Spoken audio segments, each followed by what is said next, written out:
সংখ্যালঘু ন্যূনতম নাগরিক সম্মান হারিয়ে আজ বৃহত্তর নরসংহারের মুখোমুখি দাঁড়িয়ে আমাদের এখনো গ্রহণ করা হয় নাই, বরং ওঠামনি করা হয়।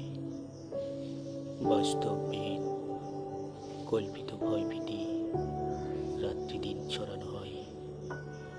ঘৃণার বীর সংখ্যাগুরুর মস্তিষ্কে দিয়েছে ছড়ায়, যাতে সংখ্যালঘুর নরসংহার যেন সহজ হয়ে যায়।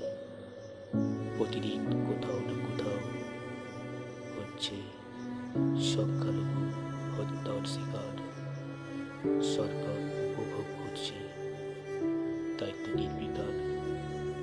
আজ নিভৃতে ঠুকরে কাঁধে আইন বিচার, শেষ সিদ্ধান্ত তার সত্তা ক্ষমতা যার।